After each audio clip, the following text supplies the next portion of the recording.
नमस्कार, मेरा नाम है अनुराग मिश्रा और आप देख रहे हैं जनता जंक्शन। पिछले संसद सत्र को खा जाने वाले पेगासस जासूसी मामले में सुप्रीम कोर्ट ने जांच के आदेश दिए हैं और सेवानिवृत्त सुप्रीम कोर्ट के न्यायाधीश आरवी रविंद्रन की अध्यक्षता में समिति भी बना दी है। पिछले संसद सत्र को याद करें तो सरकार और विपक्ष ने एक दूसरे पर जमकर आरोप लगाए थे।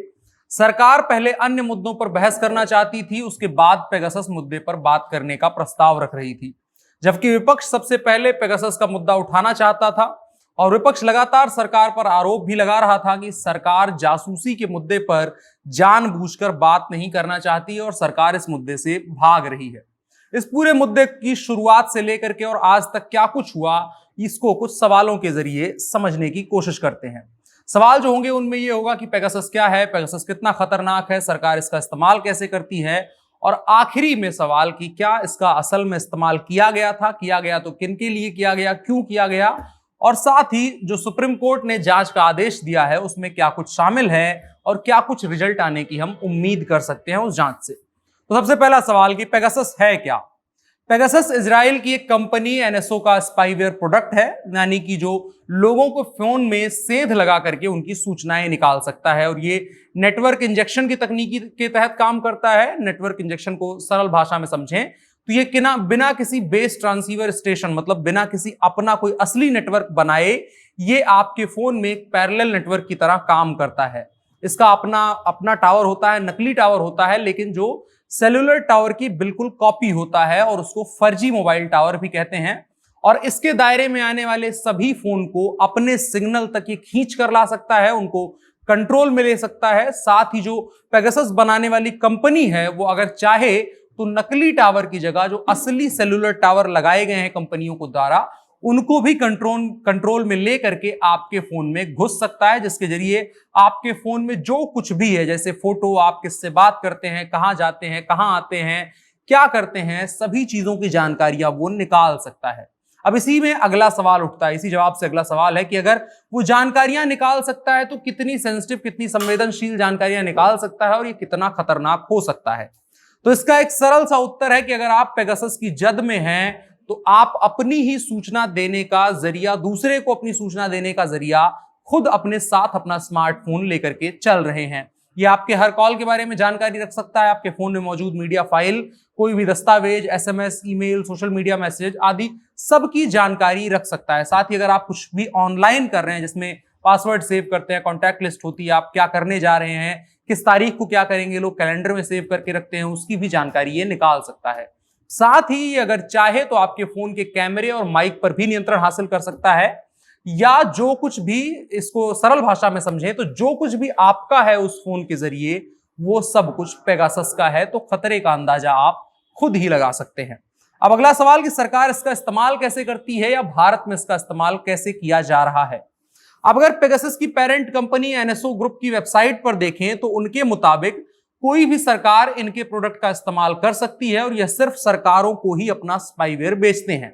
यानी एनएसओ के मुताबिक सिर्फ अलग अलग देशों की सरकारें ही उनकी क्लाइंट हैं। अगर उनकी वेबसाइट की रिपोर्ट की माने तो दुनिया भर की 36 देशों की सरकारें उनकी क्लाइंट हैं। वेबसाइट पर लिखी इस जानकारी के मुताबिक सही अंदाजा लगाया जा सकता है, एक चीज समझी जा सकती है वास्तविकता में कि कोई भी प्राइवेट कंपनी या प्राइवेट संस्था इसका इस्तेमाल बिना कंपनी की इजाजत की नहीं कर सकती और कंपनी इसकी इजाजत नहीं देती है।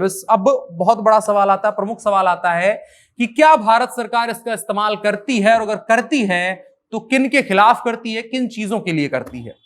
तो इसको समझने के लिए शुरुआत से समझने की कोशिश करते हैं। तो हुआ कुछ यूं कि जुलाई के दूसरे हफ्ते में दुनिया के कई अखबारों और पोर्टलों में खबर छपी, जिसके मुताबिक इजराइल की एक कंपनी है जो सर्विलांस का काम करती है, उस कंपनी का एक डेटाबेस लीक हुआ जिसमें दुनिया भर के हजारों बड़े बड़े लोगों के मोबाइल नंबर मिले। और जो ये डेटा प्रकाशित हुआ वो सबसे पहली बार जो मिला वो फ्रांस की एक नॉन प्रॉफिट मीडिया कंपनी थी, फॉरबिडन स्टोरीज, इनको सबसे पहले मिला। उसी के साथ साथ एक मानवाधिकार संस्था ने भी दावा किया कि उसके पास पेगासस का लीक हुआ डेटाबेस है।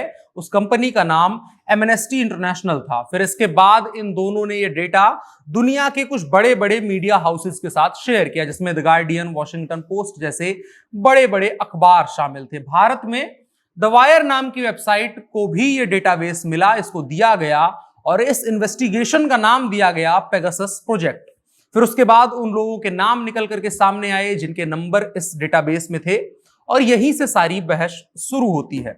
जब मीडिया संस्थानों ने इस डेटाबेस को खंगाला तो पता चला कि उनमें जिनके नंबर शामिल थे वो कोई आम लोग या कोई आम सस्पेक्ट नहीं थे, बल्कि वो बड़े बड़े कारोबारी थे, धर्मगुरु थे, एनजीओ के मालिक और उसमें काम करने वाले लोग थे, राष्ट्रपति, देशों के प्रधानमंत्री, पत्रकार, कैबिनेट मंत्री, विपक्ष के नेता शामिल थे इसमें और सारे बड़े बड़े नाम शामिल थे। इसमें ज्यादातर एशियाई देशों के बड़े लोगों के नाम शामिल थे, जिसमें भारत, सऊदी अरेबिया, यूएई इत्यादि शामिल रहे। फिर द वायर जिसके पास ये डेटाबेस था, उन्होंने बताया कि इसमें 300 ऐसे मोबाइल नंबर हैं जो भारत से ताल्लुक रखते हैं। इनमें तकरीबन 40 पत्रकार हैं, 3 विपक्षी नेता हैं, 2 नरेंद्र मोदी सरकार के कैबिनेट मंत्री हैं और 1 संवैधानिक पद पर बैठे हुए व्यक्ति हैं और कुछ कारोबारी हैं। उनके साथ साथ सिक्योरिटी एजेंसियों में काम करने वाले भी कुछ अधिकारियों के नाम शामिल थे। तो जब नाम जारी होने शुरू हुए द वायर की तरफ से, तो उसमें सबसे बड़ा और पहला नाम आया राहुल गांधी का, विपक्ष के नेता राहुल गांधी।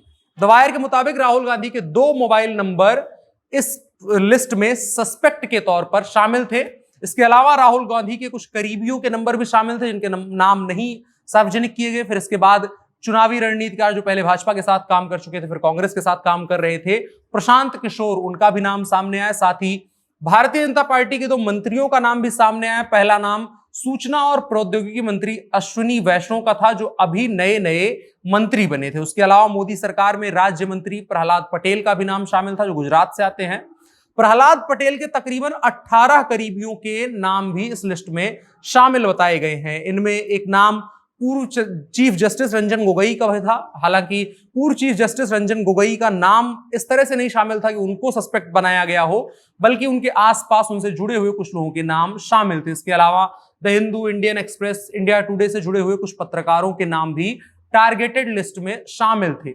जिसके बाद तमाम बहसें होनी शुरू हो गई। विपक्ष ने सरकार को टारगेट करना शुरू कर दिया। विपक्ष ने संसद सत्र में भी पेगासस मामले पर बहस करनी चाहिए, लेकिन सरकार हमेशा इससे किनारा करती रही। सरकार का हमेशा एक ही तर्क रहता कि राष्ट्रीय सुरक्षा का मसला है, इस पर किसी के भी ऐसे ही कहने से बहस नहीं की जा सकती है।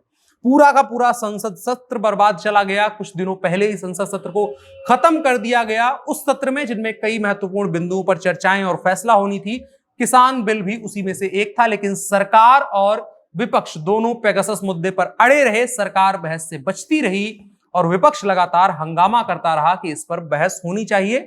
आखिरकार संसद सत्र खारिज हुआ और बेकार चला गया। हालांकि एक लंबे अंतराल तक सरकार ने इस चीज को नहीं माना और ना ही किसी को भी जवाब देना उचित समझा। उसके बाद मामला कोर्ट में गया और अब सुप्रीम कोर्ट ने इस मामले में काफी सख्ती दिखाई है और जांच के लिए एक समिति का गठन भी कर दिया है। सुप्रीम कोर्ट ने साफ साफ कहा है कि राष्ट्रीय सुरक्षा के नाम पर विवेकहीन जासूसी मंजूर नहीं है। कोर्ट ने कहा कि सरकार इस मुद्दे पर कोई विशेष खंडन नहीं कर रही है, जिसका कि साफ मतलब है कि कहीं ना कहीं सरकार भी स्वीकार कर रही है कि जासूसी अवैध तरीके से हुई है। साथ ही जिन याचिकाकर्ताओं की याचिकाएं आई हैं, उनकी दलीलों को प्रथम दृष्टया स्वीकार करने के अलावा कोई विकल्प बचता भी नहीं है। हम एक विशेषज्ञ समिति नियुक्त कर रहे हैं जिसका कार्य सर्वोच्च न्यायालय की देखरेख में होगा। सुप्रीम कोर्ट ने यह भी कहा कि भारतीयों की निगरानी और जासूसी करने में एक विदेशी जासूसी एजेंसी का सम्मिलित होना गंभीर चिंता का विषय है। कोर्ट ने यह भी कहा कि किसी के निजता के अधिकार का उल्लंघन ऐसे ही बिना सबूतों के, बिना दावों के नहीं किया जा सकता है। खैर, अब बढ़ चलते हैं आखिरी मुद्दे की तरफ, आखिरी पॉइंट की तरफ, जिसमें हम ये समझने की कोशिश करेंगे कि ये जो कमेटी बनाई गई है कोर्ट की तरफ से, वो काम कैसे करेगी। ये 7 मुद्दों में बटा हुआ है, 7 पॉइंट्स में बटा हुआ है।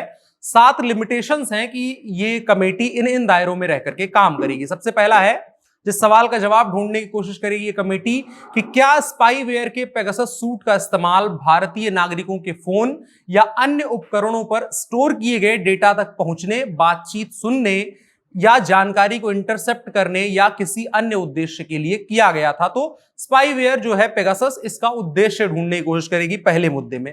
दूसरा कि ऐसे स्पाईवेयर हमले में प्रभावित हुए लोगों या व्यक्तियों का विवरण, उनके बारे में जानकारी निकालने की कोशिश करेगी। तीसरा जो मुद्दा है वो पेगासस स्पाईवेयर का उपयोग करके भारतीय नागरिकों के व्हाट्सएप अकाउंट हैक करने के बारे में 2019 में जो रिपोर्ट प्रकाशित होने के बाद केंद्र सरकार के द्वारा क्या कार्यवाही की गई, इसको थोड़ा सा अगर आपको बता दें क्या मुद्दा है। तो ये कुछ यूं था कि 2019 में कई सारी ऐसे बड़े बड़े लोगों ने शिकायतें करी थी कि उनके पास एक अनजान वीडियो कॉल आती है और अचानक से वो एक व्हाट्सएप पर एक लिंक भेजता है या फॉरवर्ड भेजता है जिसको हमें क्लिक करने की भी जरूरत नहीं होती है और उसके बिना ही वो कॉल डिस्कनेक्ट हो जाती है। और उसके बाद ऐसा कहा गया कि फोन अनियमित ढंग से चलने लगा, उसमें लक्षण दिखने लगे कि वो हैक हो चुका है। चौथा मुद्दा जो है, क्या भारत के नागरिकों के खिलाफ इस्तेमाल के लिए केंद्र किसी राज्य सरकार या किसी केंद्रीय या राष्ट्र के द्वारा की एजेंसी के द्वारा स्पाईवेयर के पेगासस सूट का अधिग्रहण किया था, मतलब कि किसी से परमिशन ली गई थी, किसी के द्वारा इसके बारे में कोई बातचीत हुई थी। अगला मुद्दा जो होगा कि अगर किसी सरकारी एजेंसी ने इस देश के नागरिकों पर स्पाईवेयर के पेगासस सूट का इस्तेमाल किया है तो किस कानून, नियम, दिशा निर्देश, प्रोटोकॉल या वैध प्रक्रिया के तहत ऐसी तैनाती की गई थी। यही विपक्ष का भी सवाल था और यही सवाल कमेटी में भी रहेगा। अगला मुद्दा जो है, यदि किसी डोमेस्टिक संस्था या व्यक्ति ने इस देश के नागरिकों पर स्पाईवेयर का उपयोग किया है तो क्या ऐसा प्रयोग अधिकृत है। ये थोड़ा जांच का विषय होगा, कानूनी इसमें दांव पेच होंगे कि कितने हद तक आप सरकार के द्वारा किसी के भी बारे में जानकारी गुप्त तरीके से उसकी बिना अनुमति के व्यक्तिगत जानकारियां निकाली जा सकती हैं। अगला और आखिरी जो मुद्दा होगा कि कोई अन्य मामला या पहलू जो उपरोक्त संदर्भ की शर्तों से जुड़ा या सहायक हो सकता है जिसे समिति जांच के लिए उपयुक्त समझे। मतलब उसको लिमिटेशंस में थोड़ी सी छूट दी गई है कि अगर समिति को ऐसा लगता है कि स्पाईवेयर और पेगासस के मामले से जुड़ी हुई कुछ ऐसी चीजें हैं, कुछ ऐसे पहलू हैं जिन पर बात की जानी चाहिए, जिसे समिति जांच के लायक समझती है, उस पर भी समिति जांच करे। तो ये कुल मुद्दे रहे, कुल ये बातें रही जो कोर्ट ने कल कही और कल जो आदेश दिया गया है पेगासस को लेकर के। उम्मीद करते हैं जल्द ही इस पर कोई फैसला आएगा। जो कुछ भी फैसला आता है, जो कुछ भी इस मामले में आगे रिपोर्ट्स आती हैं, जो भी आगे मामला बढ़ता है, उसकी भी जानकारी हम आपको देंगे। देखते रहे जनता जंक्शन। मेरा नाम अनुराग मिश्रा है, कैमरे पर मेरे साथ ओम प्रकाश हैं। शुक्रिया।